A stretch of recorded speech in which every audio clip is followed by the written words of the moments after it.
That was a crazy time.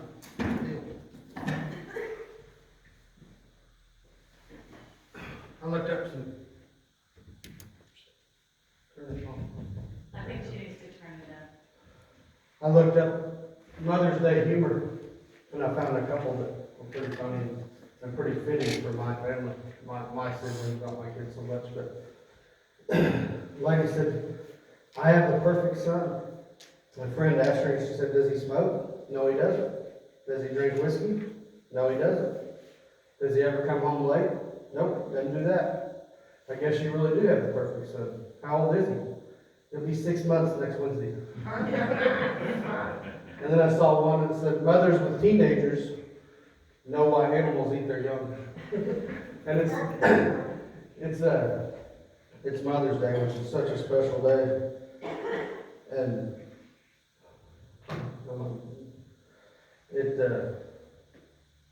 it's a crazy time, even though it's Mother's Day. We usually have something for each of the mothers today, but what we kind of decided to do was kind of wait until this all laid down, and then we'll have a big celebration. That way everybody can be here and we can visit with them. Today we're gonna talk about the faithfulness of mothers and what we can learn from it. I've read a story from Ian McLaren. It was a great preacher. Said he once visited a home and found an old Scotch woman standing in her kitchen weeping. She wiped her eyes with the corner of her apron, and when the minister asked her what was the matter, she confessed, "I have done so little. I am so miserable and unhappy." "Why?" asked McLaren. "Because I have done so little for Jesus. When I was a little girl, the Lord spoke to my heart, and I did want so much to live for Him." "Well, haven't you?" asked the minister. "Yes, I have lived for Him, but I've done so little, and I want to be of some use in His service." Sorry. "What have you done?" "Nothing. I've washed dishes, cooked 3 meals a day, taken care of the children, mopped the floor, and mended the clothes. That's all I've done, all my life. And I wanted to do something for Jesus." The preacher, sitting back in the armchair, looked at her and smiled. He said, "Where are your boys?" he inquired. She had 4 sons and had named them after Bible personalities. She said, "Oh, my boys, you know where Mark is. You ordained him yourself before he went to China. Why are you asking? Is he preaching for the Lord?" "Where is Luke?" questioned the minister. "Luke? Well, he went out from your church. And didn't you send him out?" "Yes." She said, "I had a letter from him the other day." Then she became happy and excited as she continued. "A revival has broken out in the mission station, and he said they were having a wonderful time in the service of the Lord." "Where is Matthew?" "He is with his brother in China. Isn't it fine that the 2 boys can be working together?" "I'm so happy about that. John came to me the other night. He is my baby and he's only 19, but he's a great boy. He said, 'Mother, I have been praying, and tonight in my room the Lord spoke to my heart about going to help my brother in Africa. But don't you cry, Mother. The Lord told me I was to stay here and look after you until you go home to glory.'" The minister looked at her. "And you say your life has been wasted, mopping floors, darning socks, and washing dishes, and doing the trivial tasks. I'd like to have your mansion when we are called home. It'll be right next to the throne." And it's such a true story. A mother's job is a very thankless job. And a lot of mothers can relate to that. I had 2 very strong women in my life growing up, and they had to be strong to put up with us. My grandmother and my mom. We put them to every task. We stressed them out. There's 4 of us kids. I got 2 brothers and a sister, a little brother, older brother, and older sister. And it was always a test for my parents, especially my mom.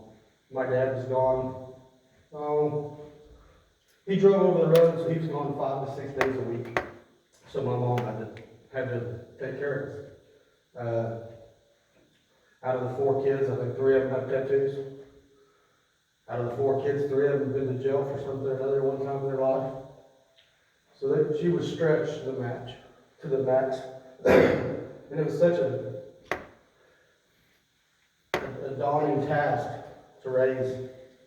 And we gotta wonder how many mothers today can relate to the sentiments of this lady. Because being a mother is such an undervalued job. You know, being a mother is seldom full of glamour and glitz. From the moment we enter this world, we're busy testing our mother's patience and stretching their limits. And they love us to the end. There's a television show I watch every once in a while. When I go on a job or someplace, we don't have much TV at the house, so I get to watch TV when I'm at the hotel. But there's a job called Dirty Jobs. And the host travels all over the country to do various jobs. He'll spend episodes cleaning pig pens and scrubbing sewage lines, standing atop a suspension bridge changing light bulbs. And I enjoy watching it, but all the times that I've watched it, I've never seen be a mom for a day, no matter what. Perhaps he doesn't have the courage or the stomach. At times, being a mother can be the dirtiest job of all. And on this Mother's Day, we're going to examine a mother's faithfulness. And as we do, we'll see what we can learn from her and the other woman who saved Moses from an early death. Today we're going to examine the story of Moses' birth and the faithfulness of his mother and the midwives who helped him enter this world. Pharaoh was a brutal taskmaster. And he had a habit of having his name scrawled on the walls of monuments that other pharaohs had built and erected. He was a very arrogant person, and his ego was perhaps only matched by the rough treatment of the Hebrew people. The Israelites weren't paid workers, they were slaves. And life in the field was very harsh. The main activity of Israelites was brick making. And these bricks were used for the construction of Pharaoh's palaces, monuments, and pyramids. There's a leather scroll from Ramesses, or Pharaoh Ramesses, that records those days, and it said that a single brick maker's quote could be as high as 3,000 bricks in a day. So they were very hard-driven people. If we look at that, we look at the Pharaoh and how powerful he was, we have to ask ourselves, have you ever noticed how God never uses someone that's weak? He always chooses a powerful adversary. He did so in this too. It's amazing that God should deliver his people through the leadership of one of the very children of this powerful Pharaoh meant to kill. Not only was he meant to kill him, but God had him raised in his household. And the heroes of this story are not powerful and mighty men of war. They're not the architects that designed the pyramids. The heroes of this story are the midwives who disobeyed this powerful king, and the mother who, in spite of the real possibility of her own death, was faithful to God. Can we even imagine what it must have been like for all the mothers of Israel and the midwives to have received that order to kill every newborn baby boy? It wasn't as though they were living in a democracy. They couldn't appeal it. Whatever the Pharaoh said was law. So they had to sit there and think that every newborn baby boy was to be killed. If the mother didn't do it, the midwives were supposed to. The Pharaoh's words were absolute. The scripture tells us that Pharaoh brought two of the Hebrew midwives before him and told them that they were to kill the precious baby boys just moments after the mothers had gone through the agony of labor and the enjoyment of seeing their children breathe the first breath. As the midwives left Pharaoh's presence, it must have been absolutely shaking with fear. To disobey Pharaoh would be their death. But to kill even one of those newborn baby boys meant the death of their very soul. Rather than obeying the evil decrees of a worldly king, which were clearly wicked, they chose to be faithful to God, just as they were faithful to these children. It's at times when we face difficult decisions, when we must put the well-being of others before ourselves, the true test of our faithfulness comes. A mother who's faithful to her child is the embodiment of the very love of Christ. Christ's love is sacrificial. I've seen my two girls be born, and I can't imagine a person who could kill a newborn child. It's such an amazing thing. And this passage teaches us that life is precious from the very moment. It's a gift of God. In the King James translation, the scripture says that when Jehoshaphat, Moses' mother, saw her baby boy, she declared that it was good. She looked at the little baby boy, she carried in her arms, and said that he was very good. She could not even fathom the idea of destroying this precious little baby. She spared for him from the knife. But what was she to do now? She had disobeyed the Pharaoh and had this baby boy, but she wasn't allowed to show nobody. And indeed, how often is it that mothers faced with a set of choices for the well-being of their children, none of which are easy. But a mother has to decide what's best for the child. We see the principles played out in our own experiences from day to day, and little things all the way from the right time for braces to deciding a child who struggles to learn and read, how to teach them. Some mothers are faced with the decisions which are even harder and harder than others. But when faced with this, just like the midwives who delivered Moses, they have to remain faithful and steadfast, even in the face of such difficulty.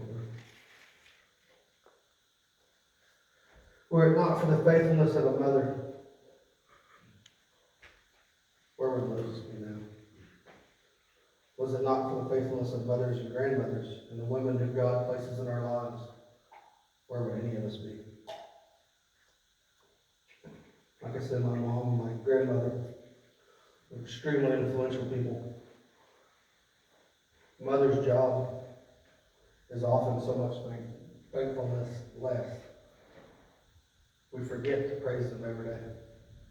We had a bull get out here a week ago and get over on our neighbor's place. And I've called him a couple times and wouldn't return my calls. I didn't really want to go over there. I finally caught the landowner yesterday, saddled a horse, went over and I took Kelly and Lindy with me. Lindy, and Lindy hates cattle. If you haven't ever noticed, she does not get out with cattle. She doesn't get with my horses. She despises them. So I had Kelly get out, and I undone a barbed wire fence and had Kelly stand on it for me while I crossed it with a horse. Went over and cut this bull out of this herd, graded across the fence, and I turned around and went back to make sure I didn't have any other cattle in there. Well, I heard her honking. I just ignored it. I thought she was maybe going to feed cattle. Well, when I ran that young bull over, the old bull kind of met him, and they decided to have a shoving match right in Kelly's lap. They got close enough to her, she thought she was going to push him through the fence, and she's hollering and screaming, and I didn't even think about it. And finally, I heard her say my first name, which rings a bell in my ears usually because nobody calls me by my first name. And so I rode back over and pushed them away. Just things like that. I mean, I take for granted a lot the things that my wife does for our family and holds my family together. But we look at the faithfulness of Moses' mother and those midwives, and we have to ask ourselves, they risk their lives for that child. And that's just a mother's love. Faithfulness always involves sacrifice. Moses' mother had to endure the pain of watching another woman, Pharaoh's daughter, raise her son. But there's no doubt that she took great joy in seeing him being raised. For her sacrifice and her risk, God eventually rewarded her by making Moses a great man of God. There's a lot of things in this life that our mothers guide us to that we overlook. I was forced into church when the doors were open as a kid. It wasn't an option. My mom made sure we were there Sunday morning, Sunday night, Wednesday night. And it literally saved my life. And then later in life, I got pretty lazy, and I didn't want to go to church on Sunday mornings. My wife made it where it wasn't an option. And it brought me back around to where I should have been, and where I needed to be. Mothers sacrifice a lot for us to have things. And how ironic is it that God used the very house of Pharaoh as a home for the man who would one day return in power with the mighty God to defeat that very Pharaoh and win the freedom of the Hebrew people. It never ceases to be amazed, or I never cease to be amazed at the way God deals with things. He seldom does things the way that we would do them ourselves, or the way that we want them to be done. He does them the way He wants them to be. He has a plan for each and every one of us. If we're looking at God's hand in your life, we need to take care to inspect the unexpected and the obscure areas in our life. You know, though Moses' mother was not the daughter of a king, she was blessed nonetheless. She was faithful, and faithfulness is a virtue to be more highly treasured than all the riches and power of the world. Abraham Lincoln once said, "No man is poor who has a godly mother." Today we celebrate all the mothers present with us, and all the mothers who are represented here, and all the faithful mothers who have gone home to be with the faithful Lord. Let us be sure to learn from the faithfulness of the women in our lives. Let us be sure to learn from the faithfulness of the women in Moses' lives as we celebrate all the mothers today. Mothers are a true blessing from God. Everybody makes mistakes. Everybody has a past. But mothers always seem to overlook it and give unconditional love. If you would bow your heads with me today. Father, we thank you. We thank you for all the women in our lives, Lord, all the mothers in our lives, all the grandmothers in our lives. We know that by looking at them, we can see what true love is, Father. We thank you for the examples in the Bible that you give us, the faithfulness of Moses' mother and the midwives, the faithfulness to you, Father, that we know we can look to you for anything we need.